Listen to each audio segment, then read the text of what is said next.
우리가 신앙생활 해보면은 늘 듣기 좋은 말로 우리에게 와닿을 때가 있습니다. 복을 많이 받아라. 들어가도 복이 되고 나가도 복이 되어라. 남의 머리가 될지언정 꼬리가 되지 말아라. 이런 축복의 말씀에 대해서는 아멘 아멘 하는데 약간의 거부적인 그 단어들 문장들이 있기도 합니다. 예를 들면은 오늘 주신 말씀에 거듭나라. 내가 잘 살고 내대로 잘 살고 진실하게 정직하게 사는데 날 보고 거듭나라고 그러죠. 또 나는 죄 지은 것도 없는데 자꾸 회개하라 회개하라. 뭐를 회개하란 말이냐. 이런 것에 대해서 우리가 약간의 거부적인 별로 이렇게 느낌 좋지 않는 마음으로 받아들일 수가 있습니다. 그런데 회개하라고 하는 말 우리가 생각해 보면 지은 죄에 대해서 뉘우친다 그런 뜻도 되어집니다만은 사실 이 회개하라고 하는 말은 세례 요한이 마태복음 3장을 통해서 우리에게 보여주죠. 처음으로 나온 데가 마태복음 3장 2절. 세례 요한에 와서 회개하라. 멀쩡하게 살아가고 진실되게 살아가고 내 나름대로 깨끗하게 살아가는데 회개하라고 그러죠. 또 예수님도 오셔서 예수님께서 마가복음에 가보면 마가복음 1장 15절에 보면은 너희들이 또 회개하라는 말씀을 우리에게 주는 거예요. 과연 내가 무슨 죄를 지었단 말인가? 뭐를 회개해야 된다는 말인가 하는 말도 있지만은 신약에 나오는 회개라고 하는 용어는 군사 용어입니다. 군인들이 쓰는 용어입니다. 예를 들면은 우리가 사는 이 천호동에 군인들이 왔다. 군인들이 와서 전부 다 에워싸서 점령을 했다. 그러면 에워싸임 속에 있는 백성들이 살 길이 뭐냐? 순종하는 거죠. 예를 들어 앉으라 하면 앉고 서라 하면 서고 그리고 이리 가면 이리 가라 저리 가라 저리 가라 거기에 따르는 것. 그 모든 점령군에게 따라갈 때 그걸 쓰는 것이 회개입니다. 그렇다면 오늘 우리들에게 회개하라는 말은 주님이 오셔서 말씀을 우리에게 주는 거예요. 그러면 주님 말씀이 우리를 에워싸고 내 인생을 에워싸고 내 과거와 현재와 미래를 에워싸는데 그 주님이 나를 에워싸고 이끌어가는 대로 간다. 이것이 회개입니다. 맨날 지은 죄도 없는데 내처럼 정직하게 살고 내처럼 깨끗하게 사는 사람이 있으면 나와보라 그래.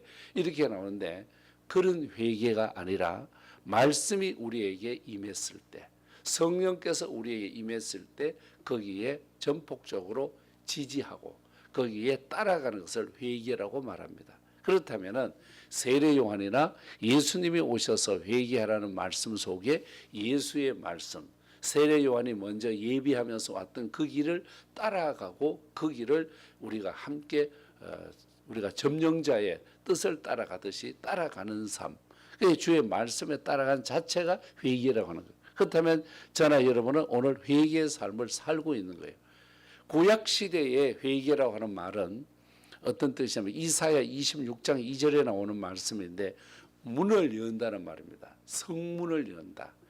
성이 있으면은 여러분 성의 문이 열려야만 출입이 가능하고 문이 열릴 때 멀리서 피복이 오고 식료품이 오고 무기가 들어오고 문이 열려야만 들어오도록 되어 있습니다. 성문을 닫으면은 아무것도 다닐 수가 없습니다. 지금도 우리가 예루살렘과 베들레헴을 가면 성문이 있죠.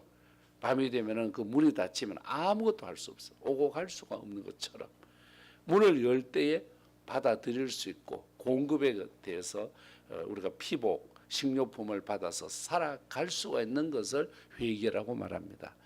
구약 이사야가 말해주는 회개는 내 심령의 문을 열고 하나님의 말씀을 받아들이는 것. 이것이 회개이고 신약에서의 회개는 말씀이 나를 에워쌌을 때 순종하고 지배를 받고 따라가는 것이 회개라면 오늘 우리들에게 있어서 회개는 늘 이어지는 것이고 회개가 구원에 이르게 되어지고 이 구원에 이르는 믿음이 우리를 성령의 강권적인 역사 속에 힘을 갖게 되고 병 고침의 은사도 있고 여기에서 우리는 거듭남의 비밀 속에서 내일을 향해 담대히 살아갈 수 있다는 것이죠. 오늘 보면은 니고데모로 가는 사람이 나옵니다. 이 니고데모라는 사람은 엘리트 계급입니다. 요즘 말하면은 굉장히 그 국회의원이나 되고 뭐 많은 신분이나 그리고 학력이나 주변 사람들에 대해서 영향력이 굉장히 대단한 분입니다. 이 니고데모는 또 바리새인이죠. 종교 지도자이죠. 그리고 사내들인 공의회 회원 그 70명밖에 되지 않는데 들어갔다는 것은 대단한 지위에 있는 사람입니다.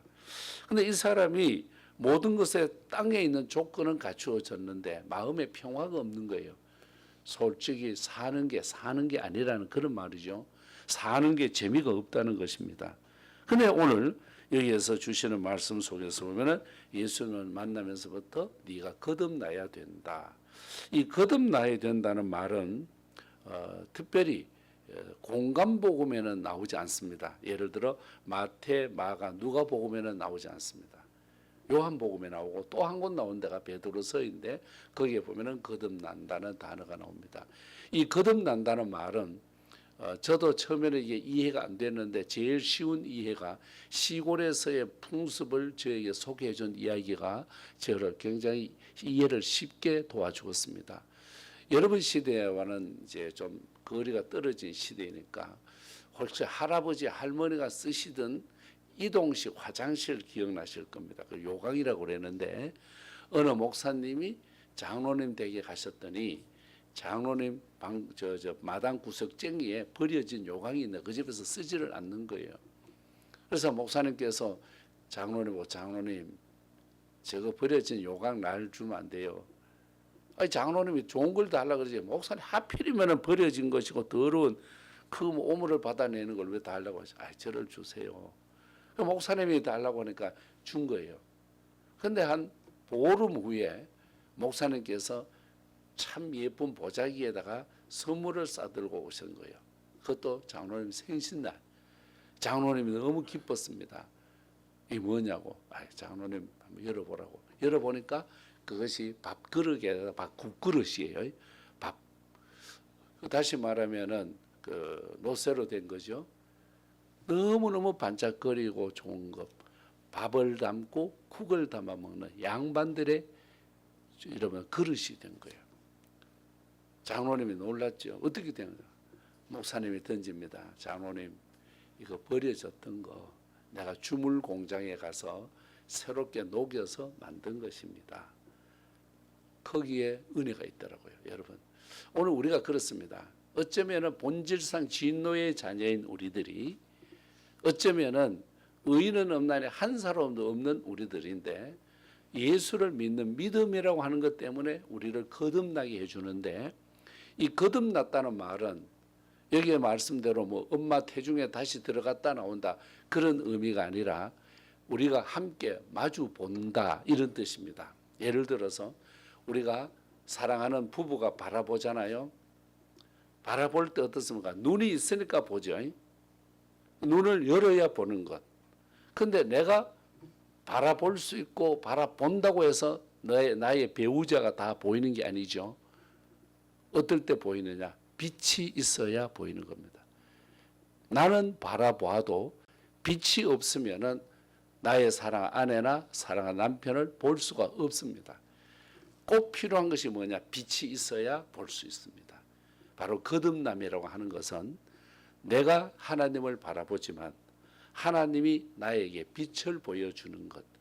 빛 때문에 너와 내가 바라볼 수 있고 빛 때문에 아름다운 자연도 아름다운 한강물도 바라볼 수 있다는 것. 이것을 거듭남이라고 말합니다.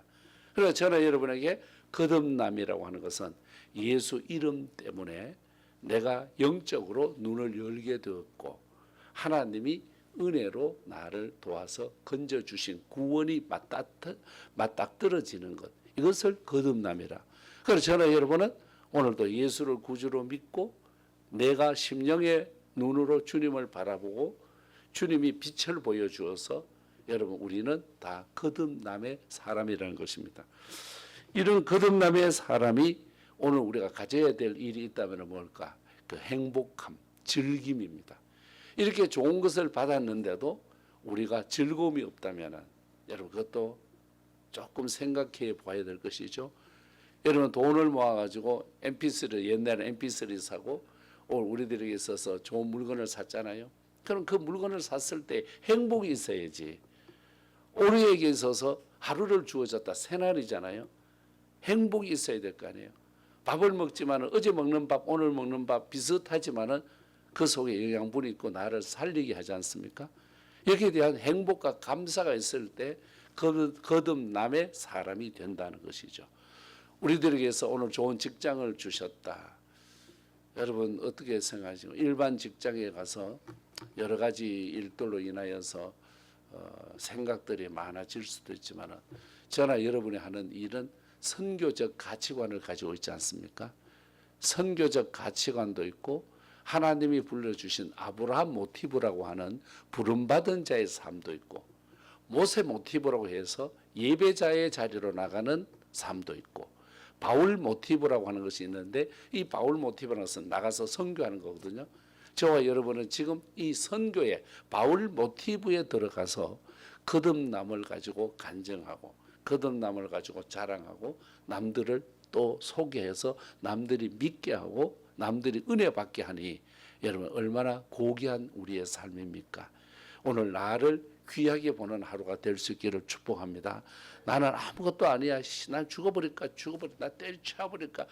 저거 확 죽여버리고 나도 죽여버리고 그게 아니에요. 여러분. 거듭난 사람은 우리가 하나님이 빛을 주시듯이 우리에게 성령의 은혜를 더하여 주시기에 거듭남의 삶으로 살되 이것을 즐길 수 있을 때 자동차를 가지고 즐겨야 되지.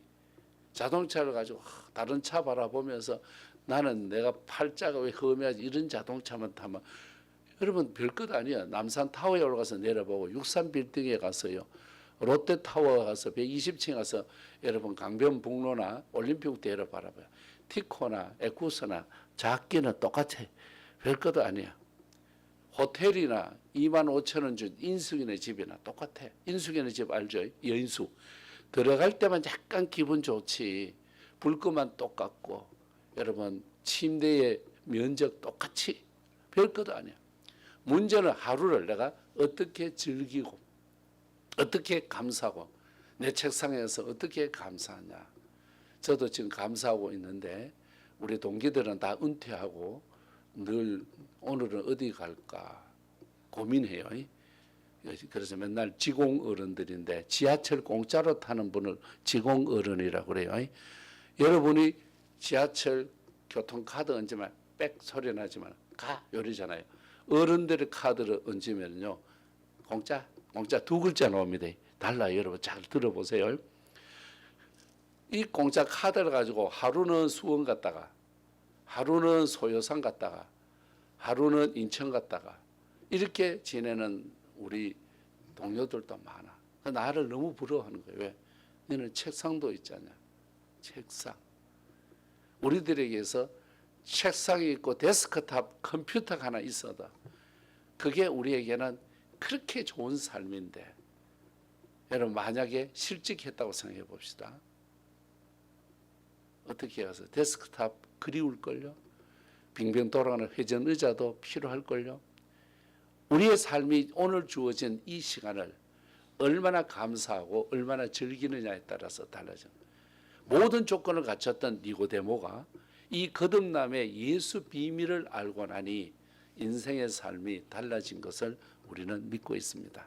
오늘도 예수 안에서 우리는 거듭남의 신비로움을 우리가 느끼고 누리고 즐기면서 살되 변화하는 모습 속에 늘 하나님의 축복이 함께하고 스스로가 매일이 되풀이되는 삶이지만 그 속에서 새 은혜를 찬양하고 노래하고 간증할 때 내 삶은 제일 행복할 줄로 믿습니다.